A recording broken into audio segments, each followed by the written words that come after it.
자, 하나님 말씀은 출애굽기 29장 1절에서 9절까지 우리 한 목소리로 같이 읽도록 하겠습니다. 출애굽기 29장 1절에서 9절까지 한 목소리로 같이 읽도록 하겠습니다. 내가 그들에게 나를 섬길 제사장 직분을 위임하여 그들을 거룩하게 할 일은 이러하니 곧 어린 수소 하나와 흠없는 수양 둘을 택하고 무교병과 기름 섞인 무교가자와 기름 바른 무교전병을 모두 고운 밀가루로 만들고 그것들을 한 광주리에 담고 그것을 광주리에 담은 채 그 송아지와 두 양과 함께 가져오라. 너는 아론과 그의 아들들을 회막문으로 데려다가 물로 씻기고 의복을 가져다가 아론에게 속옷과 에봇 받친 겉옷과 에봇을 입히고 흉패를 달고 에봇에 정교하게 딴 띠를 띠게 하고 그의 머리에 관을 씌우고 그의 거룩한 패를 더하고 관유를 가져다가 그의 머리에 부어 바르고 그의 아들들을 데려다가 그들에게 속옷을 입히고 아론과 그의 아들들에게 띠를 띄우며 관을 씌워 그들에게 제사장의 직분을 맡겨 영원한 규례가 되게 하라. 너는 이같이 아론과 그의 아들들에게 위임하여 거룩하게 할지니라. 아멘. 앞뒤 좌우로 인사합시다. 복 받읍시다. 여러분, 복은 하나님이 주시는 거예요. 하나님 주십니다. 어떨 때 복을 주시냐 하면은 예배할 때, 예배 드릴 때 하나님께서 복을 내려주세요. 출애굽기 20장 24절에 보면은 내 이름을 기념하는 모든 곳에서 내가 너에게 임하여 복을 주리라 이렇게 말씀하셨거든요. 우리 하나님은 신실하신 하나님, 그 하나님은 약속을 반드시 지켜주신 하나님이거든요. 그래서 이 출애굽기 20장 24절에서 내 이름을 기념하는 모든 곳에 어떻게 하나님께서 임재해가지고 복을 내려주시겠다는 말씀은 오늘도 그대로 지켜지고 있는 말씀인 줄 믿으시기 바랍니다. 그래서 예배가 귀한 거야. 사람들은 예배 대신에 내 노력을 하고 내가 다른 것들 막 세상 일을 열심히 해가지고 복을 받으려고 생각을 하는데 그것보다 훨씬 중요한 것이 하나님이 복을 주셔야 된다는 것을 우리는 너무나 잘 알고 있습니다. 오늘 출애굽기 29장은 제사장의 위임식에 관한 그러한 말씀이에요. 그 위임식하고 그리고 그 직분의 그 직무가 어떤 것인지를 말씀하고 있는 건데 오늘 읽은 1절에서 9절까지 말씀은 위임식의 준비 과정이에요. 준비 과정. 제사장 위임식을 위한 준비에 대해서 이렇게 말씀하고 있는 겁니다. 그럼 제사장 직분을 왜 위임하느냐? 이것은 두 가지를 우리가 생각해 볼 수 있는데 첫 번째는 보면은 모세가 가졌던 이 직분이 어떤 직분이었습니까? 통치자적 직분을 가지고 있었어요. 모세는 이제 그것은 왕의 직분, 그와 같은 것. 두 번째는 선지자적 직분을 가지고 있었습니다. 그리고 마지막은 제사장의 직분을 가지고 있었는데 그 중에서 제사장적 권한을 다른 사람에게 이양시킴으로 인해서 일의 효율을 기할 수 있는 거예요. 어떤 측면에서 보면은 모세 혼자서 모든 것을 해야 되었던 것을 일을 나누어서 같이 처리를 함으로 인해서 훨씬 더 어떻습니까? 예, 일하는데 효율성을 기할 수 있죠. 우리 출애굽기 17장에 보면은 아말렉과와 전투가 있었는데 그때 모세가 어떻게 했습니까? 여호수아를 보고 너는 가서 저 아말렉하고 싸움을 해라. 나는 산에 올라가서 기도하리라. 이렇게 말씀을 하고 그 모세가 산에 올라갔거든. 산에 올라가서 기도를 하는데 혼자서 하기가 너무 지쳐. 그래서 모세 손이 내려오면은 이스라엘이 지는 거야. 모세의 손이, 기도의 손이 계속 올라가면은 이스라엘이 이기는 장면을 우리가 기억할 수 있을 것입니다. 그것은 즉 이 제사장 직분 이것 자체가 피곤할 수 있는 거예요. 모세 혼자서 통치자, 그 다스리는 직분, 또 이스라엘 백성들을 말씀을 가르치는 직분, 또 제사를 지내는 직분, 이런 것들을 혼자서 다 하다 보니까 너무나 피곤할 수 있는 것 아닙니까? 그럼 피곤할 수 있으니까 이렇게 나누도록 하신 것이다. 두 번째는 보면은 이스라엘 백성이 좀 더 이러한 과정을 통해서 전심전력 해가지고 하나님을 섬기게 하시려는 하나님의 뜻이 담겨 있다. 이렇게 볼 수 있습니다. 두 가지 뜻이 있어요. 하나는 일의 효율성, 하나는 하나님을 더 잘 섬기는 겁니다. 그러니까 우리가 오늘날도 마찬가지죠. 교회에서 하나님을 어떻게 하면 더 잘 섬길 것인가, 또 어떻게 하면은 이 교회 공동체가 아름답게 일을 잘 해나갈 것인가, 이것을 우리가 늘 생각해야 되는 것입니다. 자, 그런 이 뜻 속에서 목적이 무엇인지를 분명히 아는 상태에서 우리가 1절부터 말씀을 살펴보면은, 1절은 보면은 제물을 준비하는 거죠. 네가 그들에게 나를 섬길 제사장 직분을 위임하여 그들을 거룩하게 할 일은 이러하니 곧 어린 수소 하나와 흠없는 수양 둘을 택하고, 이렇게 말했습니다. 어린 수소 하나, 이것은 나중에 보면은 속죄제를 드릴 때 제물이 되는 거야. 그리고 흠없는 수양 둘 있습니다. 흠없는 수양 둘. 그리고 이 흠없는 수양 둘은 뭐냐면 하나는 번제, 하나는 화목제를 드릴 때 이것이 쓰이는 것입니다. 그런데 이것은 나중에 이어서 우리가 번제, 화목제 나오니까 그때 살펴보기로 하고, 여기서 보면은 어린 것, 흠없는 것, 이게 특징이에요. 어린 수소 하나, 흠없는 것. 자, 하나님께 드리는 예물로 가장 완전하고 좋은 것을 드려야 되는 거예요. 그렇지 않습니까? 우리가 사람에게 선물을 해도 지난 시간에도 이야기했지만 가장 좋은 걸 해줘야 그 사람 마음이 합하지. 근데 하나님께 드리는 예물이 이게 보면은 흠 있는 것, 이런 것 드려야 되겠습니까? 드려서는 안 되거든요. 말라기서에 보면은 이스라엘 백성들에게 하나님께서 책망했던 것이 뭡니까? 전부 하나님께 예배를 하면서 제물을 가져오는데 제물 자체가 전부 어떤 겁니까? 흠 있는 걸 가져오는 거예요. 집에서 가장 못한 것, 짐승 중에서 보면은 말란 것, 또는 병들은 것, 다리가 하나 뭐 불구가 돼 있는 것, 이런 것 가져다가 하나님께 바쳤던 겁니다. 이것처럼 가증스러운 것이 없는 겁니다. 엘리의 제사장 아들들이 홈리와 비느하스가 보면은 그 제물을 하나님 앞에 바치기 전에 생고기 좋아한다, 좀 떼달라 해갖고 먹었던 것처럼 이렇게 하나님 앞에 이 예배를 드리면서 다른 데 막 욕심을 내어서는 안 되는 거야.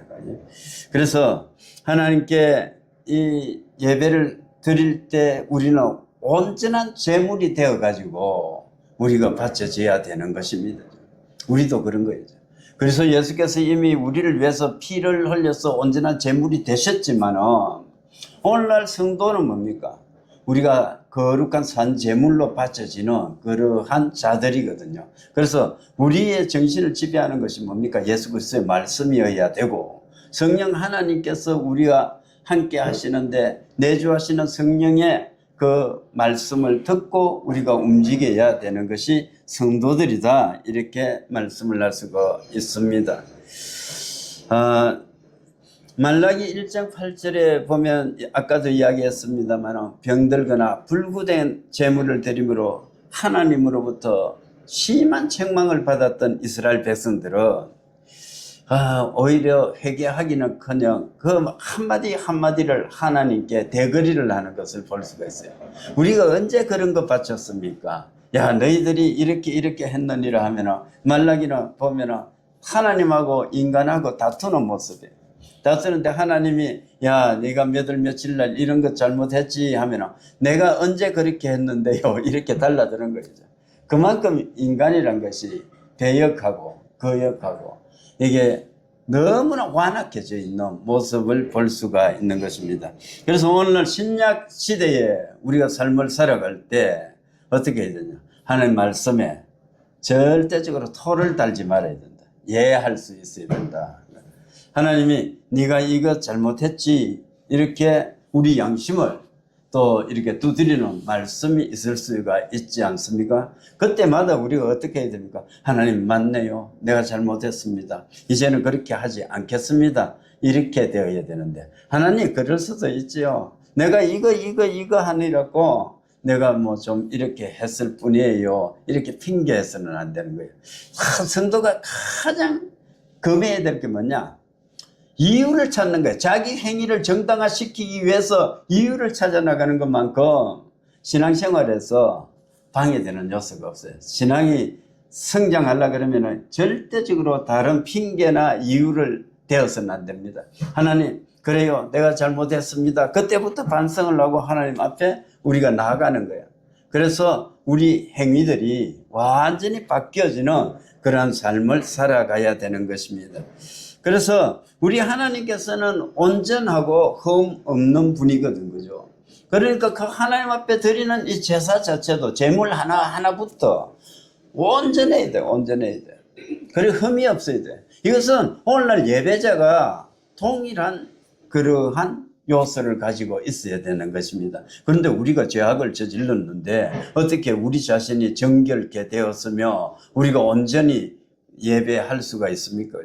이게 절대적으로 인간이 불가능한 거야. 불가능한데 이러한 우리를 누가? 예수 그리스도께서 우리의 허물과 죄를 전부 다 십자가에서 담당하셔서 죽어주셨거든요. 그래서 우리가 이 자리에 놓을 때 하나님 앞에 예배를 드릴 때는 그리스도의 피의 공로를 의지해서 나오는 것이고, 그리고 나서부터는 우리가 하나님께서는 예수 그리스도의 피가 우리에게 칠해져 있는 것을 보고 그 피를 보고 어떻게 해요?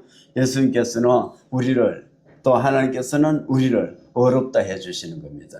그래서 우리가 어렵게 된 것은 예수 그리스도의 공로, 예수님의 피 때문에 어렵게 된 것이지 우리 자신이 어떻게 정결케 하거나 우리 자신이 어떻게 뭐 노력하거나 우리가 공로가 있어서 그렇게 된 것은 아니다. 그래서 이 자리에 올 때는 예수님을 의지하고 나와야 됨에도 불구하고 우리는 또 이 자리에 예수님을 만난 우리들, 또 예수 그리스도를 만날 수 있게 된 오늘날 성도들은 어려운 신분임을 우리가 생각해 볼 수가 있습니다.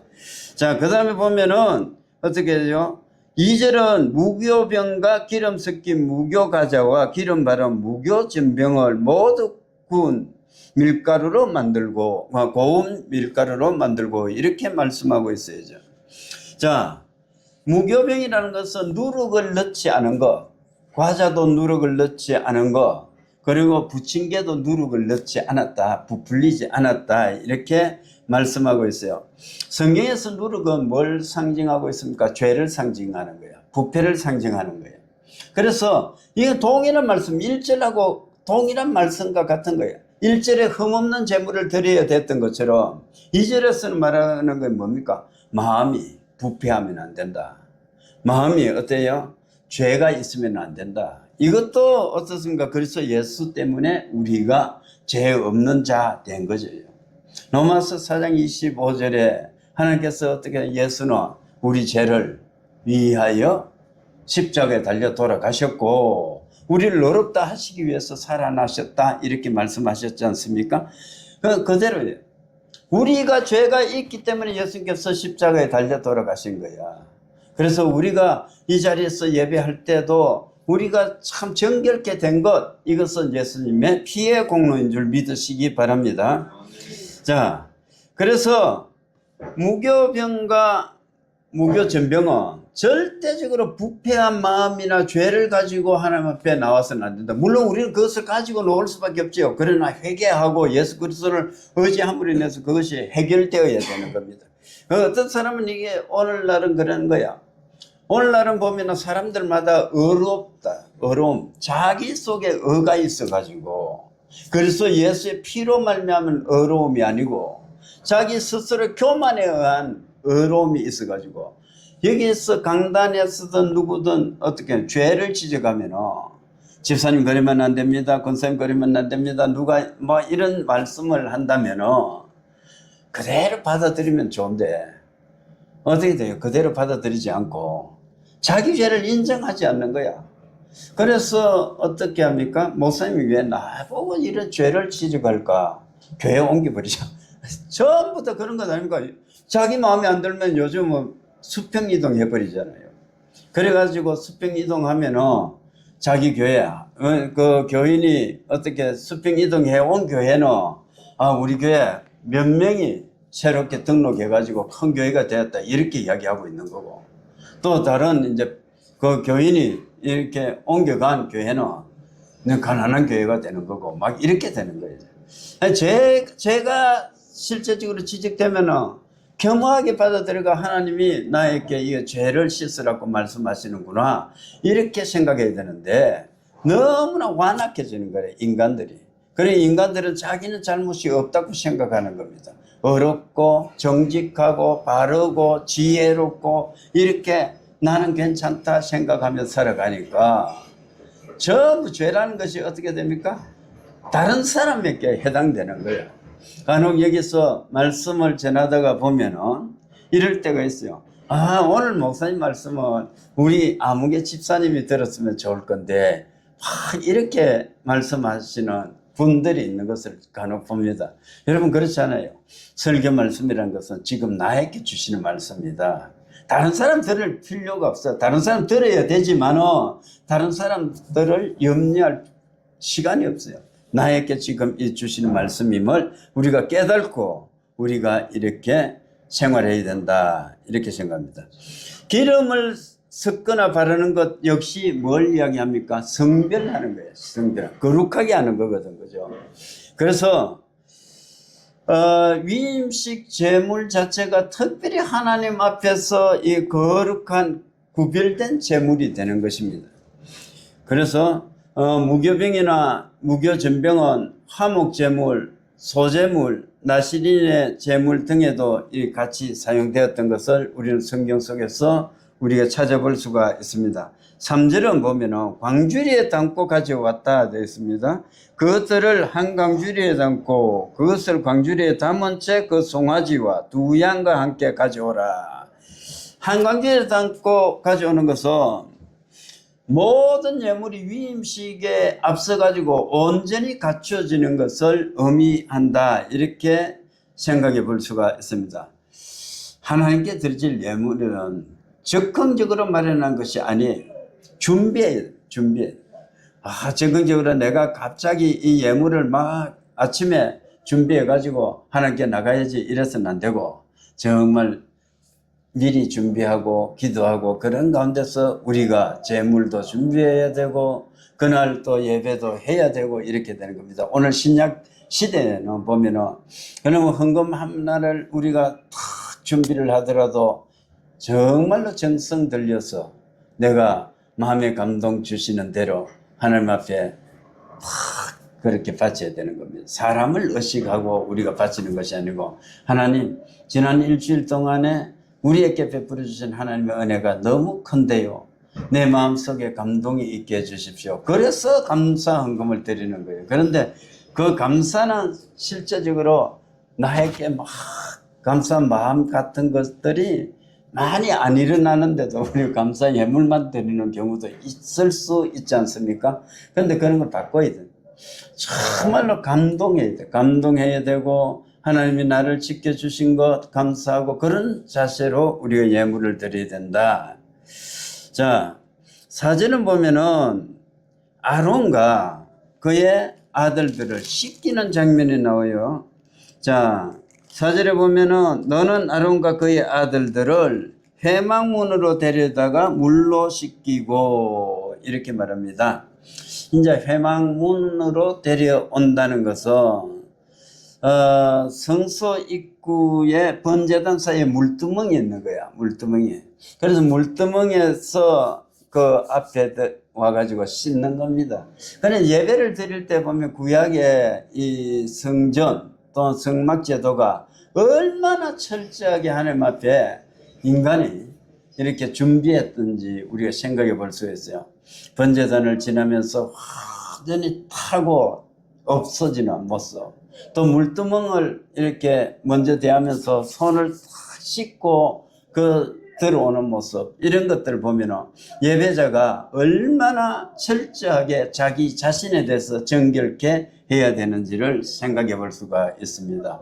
여러분 우리가 오늘날 예배할 때도 마찬가지예요. 우리는 이러한 자세로 오늘날 뭐 우리 교회당 안에 들어올 때 앞에 뭐 물든 하놓고 손을 씻습니까? 그렇지 않지만은 우리가 생각할 때 하나님 내가 세상살이 하면서 너무나 더러워진 내 양심 내 마음입니다. 하나님 불쌍히시고 지금 그리스도의 피로 씻어 주십시오. 이렇게 기도하면서 우리가 이 교회당 안에 들어와야 된다. 물로 씻긴다는 것은 몸을 씻는 거예요.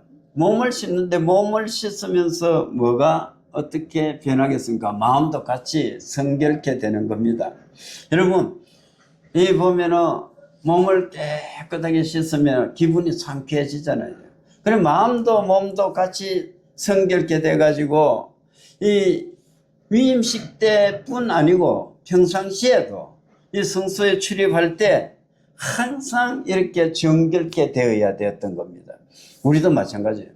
예배 드리는 시간뿐 아니고 집에 가는 시간 또 집에서 생활하는 시간 심지어 잠자리에 들 때도 우리가 어떻게 해야 되냐 성결해야 돼요. 성결. 그래서 기도할 때 그렇지 않습니까? 하나님 오늘 밤에도 잠을 잘 때 꿈속에서라도 내가 범죄하지 않게 해주십시오. 이렇게 기도해야 됩니다. 저는 그런 기도를 간혹 자주 합니다. 왜 그러냐면요. 저는 꿈속에서 범죄할 뻔할 때가 참 많았습니다. 어떨 때는 보면은 자다가 보면은 친구를 만나는 거야. 가까운 친구인데 그래 그 친구하고 이렇게 산속 깊은 곳에 여행을 가게 되는 거예요. 한참 걸어가다가 갑자기 친구가 앞에 불상 같은 게 탁 나타났는데 절 같은 게 나타나는데 거기에 절하는 거예요. 그러면 같이 절하자는 거야. 그러면은 그때서 깜짝 놀라가지고 이 악한 영들이 나를 이게 시험하는구나 이렇게 놀라서 깰 때도 있습니다. 그런 것들을 저는 많이 겪었어요. 그래서 잘못하면은 꿈속에서도 내가 범죄하는 거예요. 내 생각이 범죄할 수도 있고 내 행동이 범죄할 수도 있고 말이 범죄할 수도 있지 않습니까? 그래서 우리는 저와 여러분이 실제적으로 뭐 죄를 안 지은 사람이 있습니까? 그렇지만은 죄를 지었지만은 우리가 어떻게 해야 깨끗하게 살기 위해서 날마다 노력해야 된다. 노력해야 된다. 5절은 보면은 제사장 복장에 대해서 설명하고 있습니다. 이것은 지난 시간에도 한번 살펴봤습니다만은 어복을 가져다가 아론에게 속옷과 에봇 받친 겉옷과 에봇을 입히고 흉패를 달고 에봇에 정교하게 짠 띠를 띠게 하고 그는 6절에 그의 머리에 관을 씌우고 그 위에 거룩한 패를 더하고 이렇게 말씀하고 있어요. 속옷입니다. 속옷이라는 것은 때로는 반포 속옷이다 이렇게 말하기도 합니다. 그리고 겉옷 안에 받쳐 입는 옷이었어요. 그런데 지난 시간에 살펴봤듯이 이 속옷 안에 또 뭐 있어? 고의라는 것이 있는 거예요. 고의. 이 옛날 번역성에 고의로 했는데 그것을 가지고 하체를 가려라. 그 하체를 가린다는 것은 인간의 수치 자체가 하나님 앞에 드러나서는 안 된다는 것을 의미하고 있습니다. 그리고 그렇게 말했던 겁니다. 그 속옷 위에 뭘 입었습니까? 에봇 받친 겉옷을 입었는 거예요. 에봇 받친 겉옷. 에봇이 아니고 에봇을 받치기 위한 겉옷을 입었다는 거예요. 그래서 이것은 무릎까지 내려오는 통으로 짠 옷이었다고 지난번에 말했습니다. 그리고 그 겉옷 위에 뭘 걸칩니까? 에봇을 걸쳤거든. 이 에봇은 지난번에 조끼, 앞치마, 합해난 것과 같다 이야기를 했지 않습니까? 그래서 이 보면은 이 가슴 부위하고 허리 부분 이런 것은 어깨띠하고 허리띠로 이렇게 연결했어요. 단단히 이렇게 고정시켰던 것을 우리가 볼 수가 있습니다. 그 다음에 보면은 흉패가 있습니다. 흉패를 달고 이렇게 했습니다. 그런 흉패라는 것은 가슴의 폐 아닙니까? 지난번에 보면은 가로 세로 22cm 정도 뭐 되는 22.5cm의 이 주머니가 흉패였다 이렇게 말했고, 그 속에 뭐가 들었습니까? 우림과 둠밈이 들어 있었다 이렇게 말씀을 했습니다. 그리고 에봇의 공고히 짠 띠를 띠게 해라 이렇게 말해요. 에봇의 정교하게 짠 띠를 띠게 해라 이렇게 말하는데, 에봇이 가슴 부위와 이 등 부분을 대제사장의 이 몸에 완전히 이렇게 띠를 매가지고 고정시키는 겁니다. 고정시켜. 그래서 이게 뭐 옷이 딱 입어 나누면 제사장이 어때요? 옷이 딱 맞는 거야. 막 이게 그냥 출렁출렁 하는 것이 아니고, 그죠? 그렇게 했습니다. 옷이 맞아야 돼, 사람이. 옷이 맞지 않으면 너무나 흉합니다. 그죠? 그리스도인들도 어떻습니까? 저와 여러분이 하나님이 주신 옷을 받아 입는데 내 몸에 정말 옷이 맞춰져야 돼. 딱 맞는 옷을 입어야 돼. 즉 말해서 내가 그리스도인이라면 그리스도께서 주시는 그 옷을 입어야 되지, 세상이 주는 옷을 입어서는 안 된다. 그 다음에 관입니다. 관. 6절에 그의 머리에 관을 씌우고 그 위에 거룩한 패를 더하고 이렇게 말했습니다. 관은 대제사장이 제사 때 머리에 쓰는 모자였습니다. 그래서 이것은 둥근 모자였다 이렇게 성경은 밝히고 있고, 거기에 이제 패가 있었는데 관의 전면 이마에 부착된 그러한 패였다. 거기 뭐가 쓰여 있었습니까? 여호와께 성결이다 이렇게 쓰여 있었습니다. 여호와께 성결이라는 것은 즉 이 머리에 이렇게 써난한 것, 그것만 봐도 성결이고, 몸을 씻는 것도 성결이고, 또 이 의복 자체도 성결이고, 전부 다 하나님 앞에 성결했다. 성결. 자, 제사 지낼 때 제물도 성결한 것이었고 누룩이 없는 것, 전부 그런 겁니다. 그래서 여기서 우리가 생각할 수 있는 게 뭐냐, 예배의 요소에서 가장 중요한 게 뭐냐, 가장 중요한 것은 정직입니다. 정직. 성결이라는 것은 결국 깨끗한 것이고 순수한 거거든, 그죠? 근데 하나님 앞에 놓을 때 우리는 뭘 해야 됩니까? 정직해야 돼요. 위선해서는 안 되는 거예요. 오만해서도 안 되고, 우리가 변명해서도 안 되고, 그대로 있는 그대로 나와야 됩니다. 내가 죄를 저질렀으면 하나님 내가 잘못했습니다. 그렇게 고백할 수 있어야 되죠. 제가 전에 여러분들이 많이 우습디다만 그랬잖아요. 미워하는 사람이 있었거든. 제가 너무나 큰 상처를 받아가지고 IMF 때 굉장히 힘들었던 그러한 일을 겪은 적이 있어요. 그런데 수요 예배 때 대표 기도를 하게 됐는데, 제가 그때 다니던 교회에 2층을 딱 예배당인데 2층에서 예배를 드리게 되는데 1층에서 이쪽 서편에서 쫙 올라가는 거예요. 올라가니까 계단을 저 맞은편에서 어떤 권사님 한 분이 올라오는 거예요. 둘이서 마주쳤습니다. 다른 사람 아무도 없어요. 그런데 그 권사님이 나에게 상처를 준 분이었어요. 그래서 그분이 인사를 하는 거예요. 안녕하세요 그러는 거예요. 그래서 제가 말은 예 하지만 속은 어땠어요? 네 때문에 나는 안녕히 못하거든 되는 거예요. 막 분노가 치밀어 오르는 거야.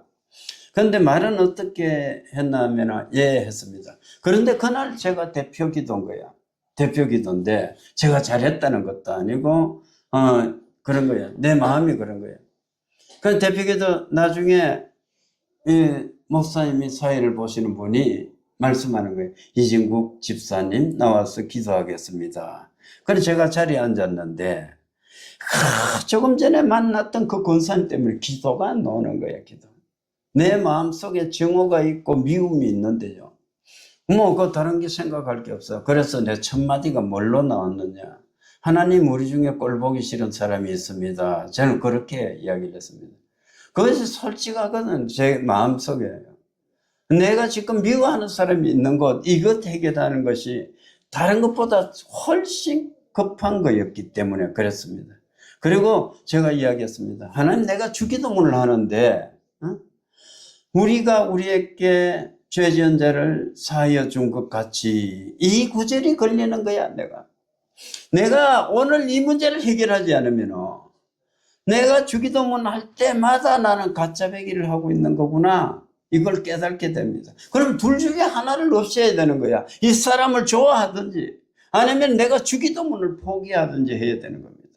주기도문에 내가 여전히 그 권사님을 미워하면서 상처를 받았다고 내가 그 주기도문을 우리가 우리에게 죄 지은 자를 사하여 준 것 같이 이렇게 고백할 수가 있습니까? 그러면 나는 거짓말장인데 나는 미워하고 있는데 용서해 주지 않았는데요. 어떻게 그런 기도를 할 수 있습니까? 그러면은 나는 어떤 사람입니까? 하나님 앞에서 그 권사님은 나에게 상처를 줬지만 나는 그것보다 훨씬 더 악한 사람이에요. 하나님 앞에서 난 위선하는 사람이고 하나님 앞에서 나는 그 사람을 미워하면서도 용서했다고 거짓으로 고하는 사람이 되어버리는 겁니다. 그죠?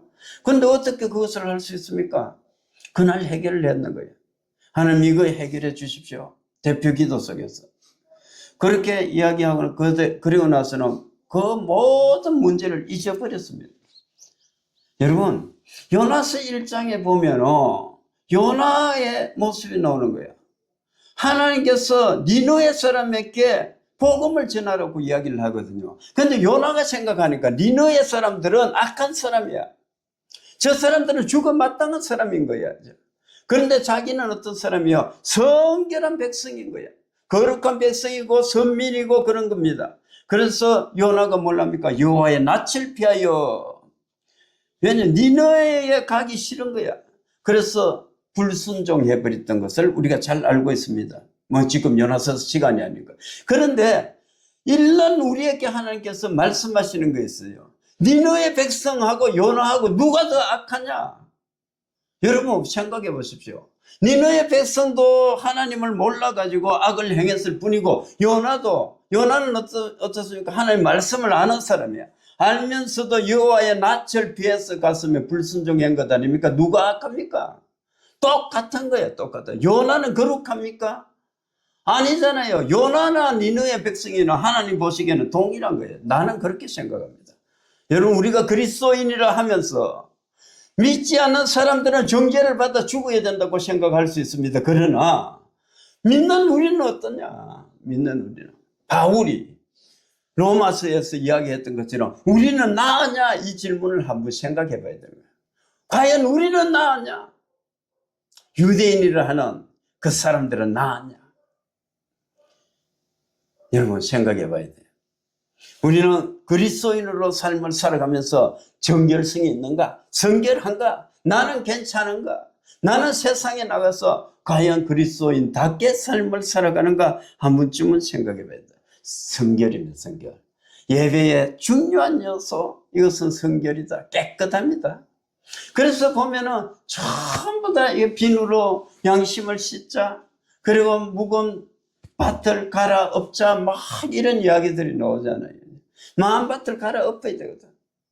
씨 뿌리는 자의 비유에서도 마태복음 13장에서도 말씀하고 있는 게 뭡니까? 결과적으로는 깨끗한 밭, 좋은 밭이 되어야 결실한다는 것을 이야기해 주고 있지 않습니까? 저와 여러분들이 성결한 사람이 되어야 돼요. 깨끗한 사람, 순전한 사람, 하나님 말씀에 그대로 정직하게 반응하는 사람이 되어야 될 줄 믿습니다. 실제로 보면은 관유를 부었다 이렇게 말해요. 관유를 가져다가 그의 머리에 부어 바르고, 관유를 가져다가 그의 머리에 바른다는 거.